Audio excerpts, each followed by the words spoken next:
Hey guys, it is Sunday here in West Virginia, and you know what day Sunday is? Sunday is race day. And today it is drag racing day. That's why I brought out my Christmas tree. I got a couple of sweet Dragstrip Demons in the mail yesterday, a couple old ones. One is extremely hard to find. It used to be, anyways, extremely hard to find. One of the hardest ones to find. And the other one is another one that probably ain't so hard to find, but it's a cool one. And they're both Mopars. So lately I've been trying to redo my collection just slightly, kind of eliminate some stuff that really isn't in like my taste, and then gain some stuff that I've been wanting for quite a while. And here's one of them. This is the Hawaiian Charger. It's a 1969 Hawaiian Charger.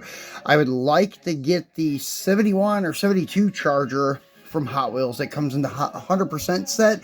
I think they had a single box one from the 100%, and then there was one in a 4-car set. The bad thing about the 100% stuff, as you guys know, the rubber bands eat the paint. So you have to find them where somebody has opened them as soon as they bought them back 20 years ago. This guy here is from Dragstrip Demons. I cannot remember if it was the 2009 release or if it was the 2010 release.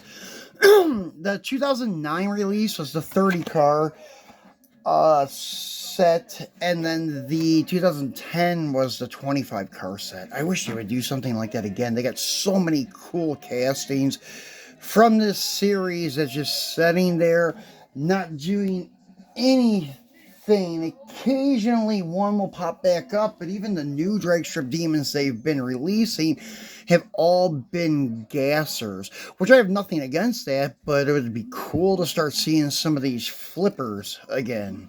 Funny cars, body flippers. So this is a very cool casting. And it's actually one that they did not use even that much in the Dragstrip Demons. They used it twice. This one and then the purple one called Shaky Situation. Shaky Situation, I think, was an imitation of a real car. Get the right words together here in a moment. This one definitely was.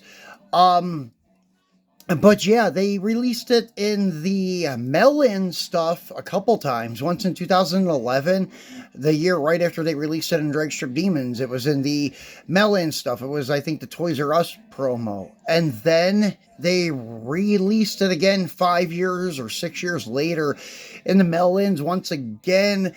But it was a Zamac promo for Walmart, which they're cool and all. I used to have the Zamac one a couple of years back. I used to have this one. I used to have all the Dragstrip Demons, but got rid of them. This time I'm going to try to hold on to all of these old race cars I'm obtaining. Hope I can do that. So yeah, this is Roland Leongs Hawaiian 1969 Charger.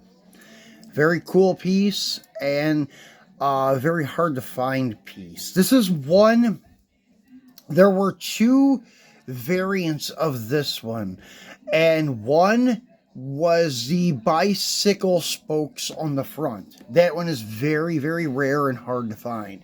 Then you have this one, which is the typical one with the 5 spokes. The fronts are chrome and the rear are gold, which is kind of another unique aspect of this car. So the second one I got is the one I was talking about that's pretty hard to find. It used to be one of the hardest ones to find. That is this guy here, the 1965 Dodge Coronet AWB, which stands for Altered Wheelbase, stacked deck. This one, I'm not sure if this is a replica of an actual race car or if this is just something Hot Wheels threw together. Either way, it's a cool paint job, cool theme, and it was a very rare car at one point. They still go upwards of like, I don't know, 60 to 80 bucks on a mint card. I got this one for a steal, in my opinion.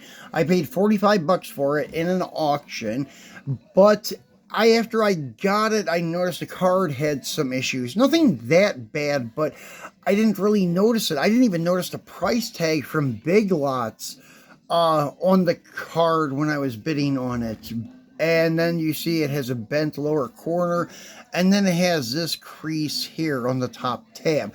This one was apparent in the description or in the picture. So was the price tag. I just didn't see either one, and the corner wasn't, but the description was mint car on near mint card, and this is far from near mint, but it was obvious in the pictures.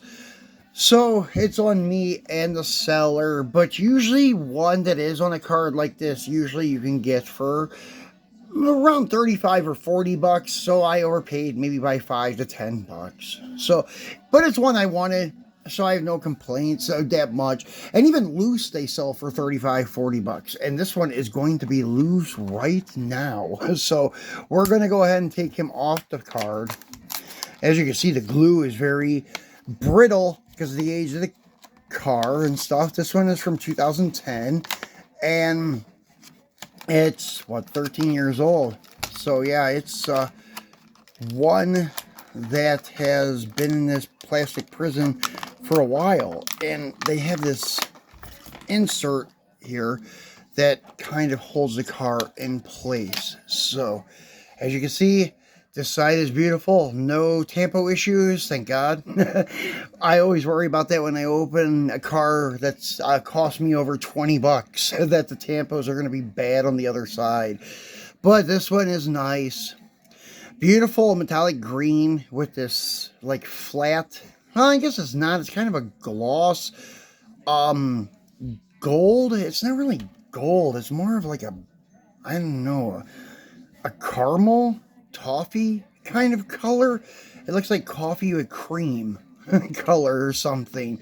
But the paint job is really cool. As you can see, the poker chips, the deck of cards, or the hand of cards under the name Stack Deck, has the hooker headers and crane cams. And what else do we have here? Lake Mead Motors, Henderson, Nevada. It's probably why they have this poker gambling thing going on. The car is out of Nevada. It's got the Hilborn or Inglis stacked injection here. Very cool flat front end of the 65 Coronet. Always loved their front end. Plain, simple, but very elegant looking too. And then the back end, they don't have tampos on the taillights. They didn't have it in this series. So Hot Wheels has improved over the years, but the prices also went up with their improvements. And you can see the interior is almost the same color as the stripes, but it's more of a gold. This is the hard top Coronet and such. And the B pillar, you can always tell, like whenever a diecast company is trying to replicate, if it's a hard top or a sedan. The sedan has a very wide B pillar. Well, it would be C pillar because you have your A, then the B would be the post, and then the C. But yeah, anyways, it changes the whole back window, the whole shape of the roof from a two-door post to a two-door hardtop. So this is a very, very sweet car and such. I was going to keep him carded and put him in the Protecto pack from one of the Hot Wheels Elite vehicles, but to my surprise, the Elite stuff is not like, well, the Elite Protecto packs are not like the Ultra Hot Protecto packs as far as what I can remember, because this card is too long for the Elite stuff, or the Elite Protector pack. So anyways, it wouldn't have worked anyways, but I could have like stood it over there by my Mopar collection. But anyways, I'll put him in a brick rod and put him on the back wall stacked with the other race cars. I'm starting to get a nice little Mopar nostalgia drag racing collection going on again. So happy to add these two guys to my collection. Still looking for the AWB Honker. The Honker is the red and white one with a black spoke front wheel and white rear wheels, I believe is the way the wheel and tire combo is on that car. Very cool piece. Another one that's kind of pricey. That one I'm looking for. Prefer loose if anybody has it. and would like to sell it, let me know in the comments. You can find me on IG. The same name, Ron's Muscle Car Diecast, or on YouTube, same name. And I also have some stuff to trade. Not a lot of high-end stuff, but a lot of like newer, like premiums. Have some mini GT stuff. So I have some stuff that I could make a nice little bundle for you if you'd like to trade. So if somebody has the honker and wants to get rid of it, let me know. So enjoy your Sunday, guys, and I will talk to you again tomorrow for Mopar Monday.